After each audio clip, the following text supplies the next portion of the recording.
Hi, this is Tutor Nick P, and this is adverb phrase 55. The adverb phrase today is willy-nilly. Okay, somebody wants a screenshot, do it right now. Let's get right to it.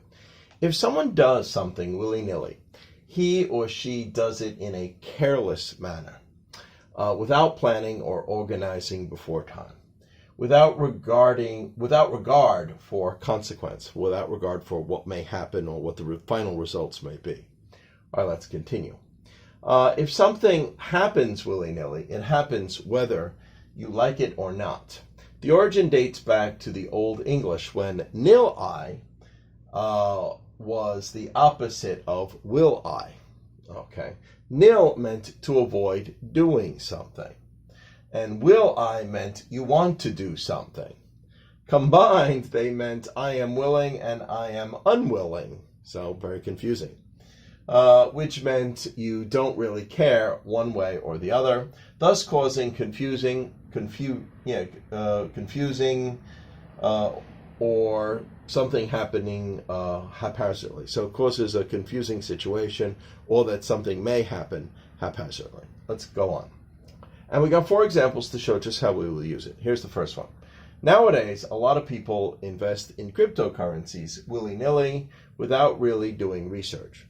Although, to be honest, there are some people that really do research, and some of them maybe invest wisely, and some of them have made money, but you still need to be careful. The average person, when they do it for the first time, they didn't really research much, and they just put money in. If they're lucky, maybe they'll still make money, but you could lose money if your timing is off.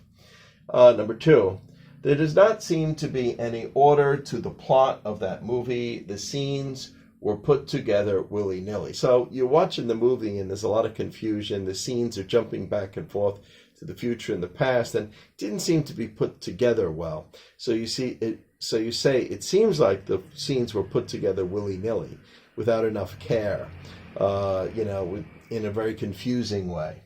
All right, let's continue. Number 3 here. Don't just decide willy-nilly. This is an important matter. All right, so you got to really check it out.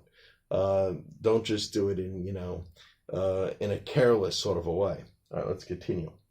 Number 4, the government just continues to spend and print money willy-nilly without any regard to possible future consequences. Yeah, so again, it's like you're doing something and you're not considering the possible outcome of this. You're not caring enough about what this may lead to. You just do it willy-nilly without thinking about it deeply or carefully enough. Anyway, I hope you got it. I hope it's clear. I hope it was informative. Thank you for your time. Bye-bye.